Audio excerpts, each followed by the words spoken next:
What is the characteristics of classification system, অর্থাৎ বর্গীকরণ পদ্ধতির বৈশিষ্ট্য কি?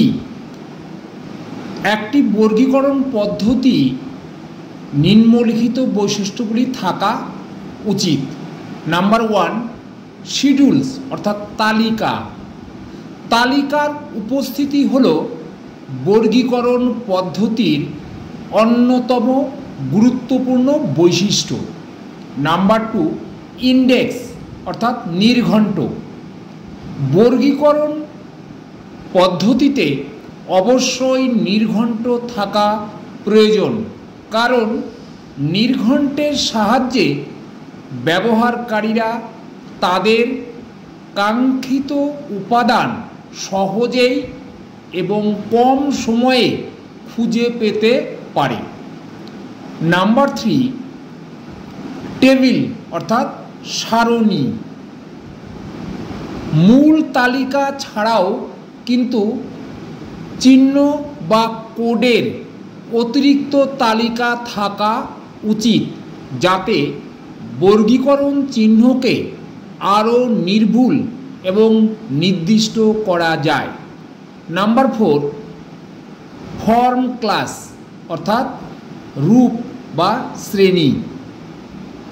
বিষয়ের প্রয়োজন ভিত্তিক রূপ শ্রেণীর তালিকা বর্গীকরণ পদ্ধতিতে অন্তর্ভুক্ত করা উচিত, যাতে বর্গীকরণ চিহ্নকে আরও নির্ভুল এবং নির্দিষ্ট করা যায়।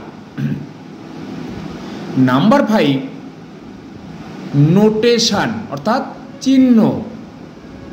বর্গীকরণ পদ্ধতির একটি গুরুত্বপূর্ণ বৈশিষ্ট্য হল চিহ্ন।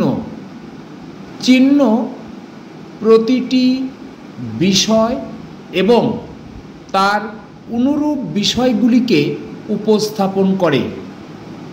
এই চিহ্ন পিওর বা অবিমিশ্র এবং মিক্সড বা মিশ্র উভয় প্রকারই হতে পারে।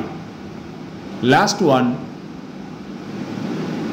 জেনারেলিটিস ক্লাস অর্থাৎ সাধারণ শ্রেণী, যেখানে আমাদের যে শিডিউলটা থাকবে সেখানে যে নোটেশনগুলো ব্যবহার করা হয়, সেখানে ধরুন আমি যদি ডিডিসির কথা বলি, সেখানে 0 থেকে 9 এই 10টা ডিজিট দিয়ে আমরা ইন্ডিভিজুয়ালি প্রত্যেকটা সাবজেক্টকে আইডেন্টিফাই করি।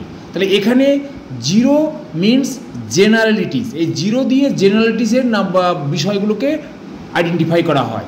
তাহলে সাধারণ শ্রেণী বর্গীকরণ পদ্ধতিতে একটি সাধারণ শ্রেণী অন্তর্ভুক্ত করা হলো গুরুত্বপূর্ণ বৈশিষ্ট্য। এই শ্রেণীতে বিপুল পরিমাণ বিষয়ের উপাদান অন্তর্ভুক্ত করা হয় এবং তাদের বিষয় পরিধির ব্যাপ্তিশীলতার জন্য কোনো একটি নির্দিষ্ট বিষয়ের শ্রেণীকে এখানে রাখা হয় না। অর্থাৎ আমরা দেখব ডিডিসি 19th এডিশনের জেনারেলিটিসের মধ্যে আমাদের যেমন লাইব্রেরি সায়েন্স, কম্পিউটার সায়েন্স, এগুলো কিন্তু জেনারেল নলেজ, এই সমস্ত কিন্তু সব কিছুই আমাদের এই জেনারেলিটিসের মধ্যেই রাখা আছে। আমরা কিন্তু এখানে মানে প্রত্যেকটা সাবজেক্টকে আলাদা করে রাখতে পারিনি, কেন 1 থেকে 9 আলাদা সাবজেক্ট অলরেডি আইডেন্টিফাই করে দেয়া আছে। তারপরে গিয়ে আমাদের এই 0-র মধ্যে জেনারেলিটিসের নাম্বারটা আমরা রেখে দিই। Thank you students.